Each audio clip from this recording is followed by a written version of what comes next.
हमारे शरीर का सबसे महत्वपूर्ण भाग हमारा फेफड़ा, जो कि हमें सांस लेने में मदद करता है। ये फेफड़ा सिकुड़ता है, फैलता है, इस प्रकार सांस अंदर लेकर शरीर के अंदर तक पहुंचाता है और CO2 को बाहर छोड़ता है। लगभग 1.3 किलोग्राम का ये फेफड़ा एक जोड़े के रूप में एक एयर बैग की तरह होता है। ये फेफड़ा हमारे रिबकेज यानी पसलियों की हड्डियों के अंदर रहता है और इन्हीं फेफड़ों के बीच में हमारा हृदय स्थित रहता है। एक बार इस फेफड़े की संरचना देख लीजिए। देखिए, फेफड़ा बना होता है कई सारे स्पेशलाइज्ड सेल्स के द्वारा, जो कि एक स्पंज की तरह संरचना वाला होता है। और इन लंग्स में दायां फेफड़ा 3 लोब में होता है, वही बाएं फेफड़े में केवल 2 लोब होते हैं।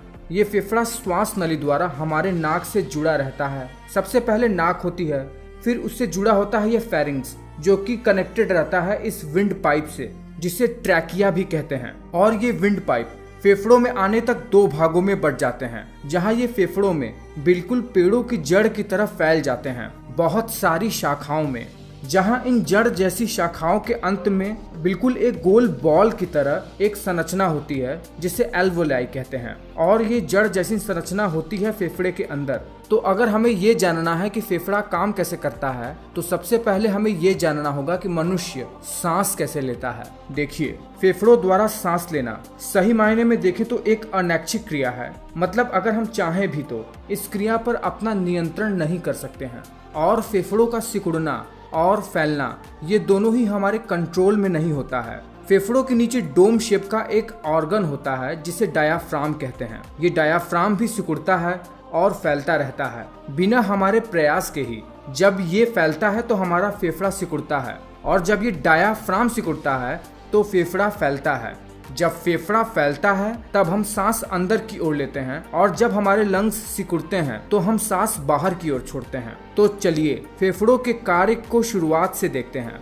देखिए, पहले तो डायाफ्राम के सिकुड़ने से फेफड़ा फैलता है, जिसकी सहायता से नाक सांस यानी एयर को भी अंदर की ओर लेती है, जो नाक यानी नेजल कैविटी से होते हुए श्वसन क्रिया में शामिल हो जाती है। आप देखते हैं कि नाक के अंदर कुछ चिपचिपा सा पदार्थ होता है। जब नाक से वायु को अंदर की ओर लेते हैं तो इस एयर में बहुत सारे वायरसेस, बैक्टीरिया और पैथोजेंस होते हैं, और नाक में मौजूद ये चिपचिपा पदार्थ, जिसे म्यूकस भी कहते हैं, अपने अंदर इन वायरसेस, बैक्टीरिया को चिपका कर शरीर में अंदर जाने से ही रोक देता है। फिर ये यहाँ से फेरिंग्स में जाता है, वहाँ पर लैरिंग्स, और फिर वहाँ से विंड पाइप होते हुए, जिसे ट्रैकिया कहते हैं, वहाँ पर पहुँचता है। और जब ये एयर ट्रैकिया में पहुँचती है तो वहाँ पर भी कुछ चिपचिपे पदार्थ होते हैं म्यूकस की तरह, और इस पदार्थ में भी कई सारे वायरसेस और बैक्टीरिया मारे जाते हैं। फिर ये विंड पाइप 2 भागों में बंट जाता है, और इन 2 भागों में बटे हुए शाखाओं को ब्रोंकाई कहते हैं। ब्रोंकाई एक स्पंज जैसी संरचना वाले स्ट्रक्चर में पेड़ों की जड़ की तरह फैल जाता है, जहाँ पर नाक से O2 सहित एयर फेफड़े भर में फैली हुई जड़ों वाली शाखाओं में फैल जाती है।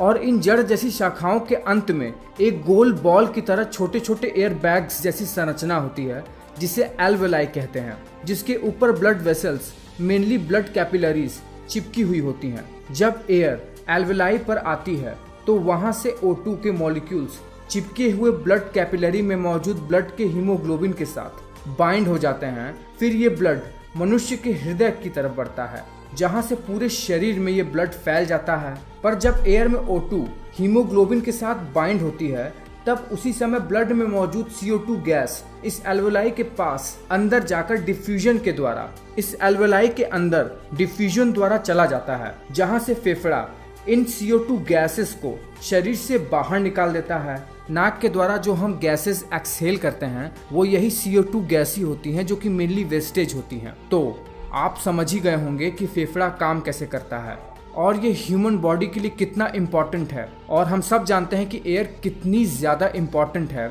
मेनली ऑक्सीजन हमारे शरीर के लिए। तो आपको ये वीडियो कैसा लगा है मुझे नीचे कमेंट करके बताओ, और अगर आपको लंग्स के फंक्शन के बारे में और भी ज़्यादा पता है तो वो भी नीचे कमेंट करके बताओ। मैं मिलता हूँ आपसे अगले वीडियो में।